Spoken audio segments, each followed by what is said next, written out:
Hey viewers, A to Z Customs here, Steven. Today we are going to be covering a topic that my friend Anthony knows a whole lot about, and it is what to look for when you are looking for a custom car. What kind of things are you looking around for on the car? How do you decide whether you're going to buy the car? And how do you decide what you're going to pay for? That's exactly what you're going to find out here when you watch this video. There's many things to look at when you do buy a car, buy an older classic car. First thing I always like to do is check the body tags over here on the firewall. That'll tell you the decoding of it, whether it is what the person actually says it is. Many times you'll go to buy a car, bring it home, get everything identified, and find out you bought the wrong car, and it wasn't what you really thought, and the seller kind of got over on you. Now, other things to look at whenever you do go get cars is you want to make sure that everything is there. And that meaning body panels, that meaning the little stuff, which the little stuff is the most important. Harder to find, can't really source them, such as window chromes, you know, the little odds and ends, the buttons for the smoker windows, just any of the chrome, you know, interior stuff. You want to make sure that all the dash is there, you know, you got the original radios or such, you know, just everything is there and nothing is missing. Now, other things with vinyl roofs, you have to be sketchy about it because you never know what's under the vinyl roof. These hide a lot of things, and I've seen a lot of cars, once you take these off, you ain't got no more roof. So a good thing to do is, you know, kind of give a little bit of a knock test. Make sure that, you know, there's no spongy spots on the roofs. You don't hear any kind of rust just rattling down into anywhere. Third thing to look for is if it runs and drives. Now, you want to check whenever you first go look at it is, you know, do your initial check of, you know, opening the hood, putting your hand on the radiator to make sure that they didn't just start it and run for a couple minutes, because you never know if there's a reason that, you know, they started it before you got there. It could be it didn't start right or anything like that, so you might get it home and it'll take you 30 minutes to start it, if it will. Now on the other aspect of it, if you do find cars with missing stuff such as door handles, missing some chrome, a little bit rusty around the edges, you can usually get the cars for a little bit cheaper. Now, if you're willing to put in the work and you're willing to keep it like that, then that's awesome. That's what you can go for. Now, sourcing some parts is very difficult. Now, there is, like I said in previous videos, aftermarket places you can go to get them, but you're going to be paying an arm and a leg. Plus, some of this stuff is so hard to source. I mean, you can get your spoilers, which are pretty generic, but some of the harder things, such as these little skirts down here, interior parts are definitely very hard to find.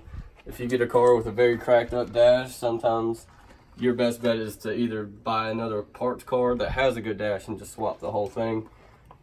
Now, rust is one of the bigger things that you look for in a car, especially on the price, because if it's got a lot of rust, that gives you more leniency to talk them down. Now, this car right here, it's got a bunch of rust on it, but I also got this car for a very good steal. Also, it's pretty much complete. Got a set of louvers, got everything for it. But those are just some things you want to look for. You definitely want to test drive it too if you're able to. If it says it runs and drives, you want to take advantage of that. You want to get in there and make sure that the transmission's not slipping. You want to make sure there's no weird noises in the engine. The brakes are braking. The suspension is, you know, at least there. You don't want to have something that's going to be, you know, bottoming out when you're going down the road and you have to do all these parts, all this stuff to it. Another thing I look for is I check the oil and transmission fluid. Farted. Oh, nasty. Another thing you want to look for is check the oil and transmission fluid. You want to see if they've just done a recent oil change, which can be suspicious. A lot of people just do it just because, but it can be suspicious.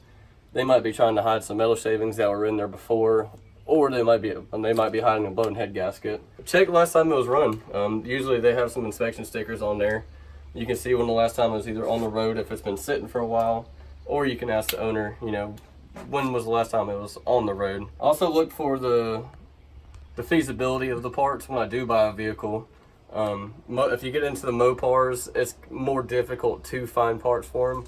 Not a lot of places are remanufacturing of those parts, but you know, if you get your generic Camaros, Chevelle, Firebirds, El Caminos, Mustangs especially, they usually have many outlets, or you can just interchange parts from other vehicles, which makes it a little bit easier because if you need to, you can go find a crappy car and then take the little nooks and crannies off of it and then junk the crappy one you got your parts, and you might have a little bit more money in your pocket. All right, so another thing to look for when you are looking to buy a classic muscle car, look at the originality of the vehicle.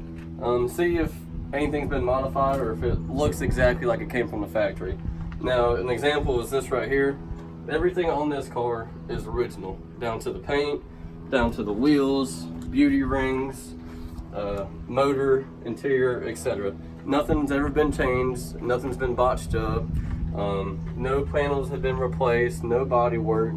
And with the original cars, it brings more value. You have a bigger fan base for it. They're more desirable than a car that's been hopped up and been just pretty much cut up and changed in every single kind of way. The car has been built once, and it will only ever be built once. So the more the original it is, the better it is in general.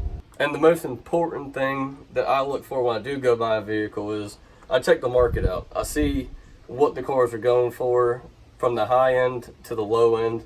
Watch all the auctions, whether Barrett Jackson, Mecum, or local auctions. You know, going on Craigslist, eBay, seeing what prices are going for.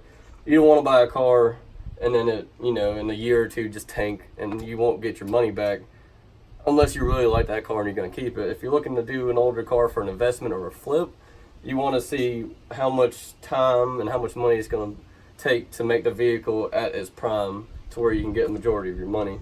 Because a lot of people will just sink a whole lot of money into a car and it's not worth half of what they put into it and they lose their ass. And you don't want to be one of those guys that loses your ass. Thanks for watching this video. Please subscribe. Please like it. Tell your mom, tell your dad, tell your friends. If you have any more questions or want to see any more content, put it in the comment box below. We will be watching it. Thank you.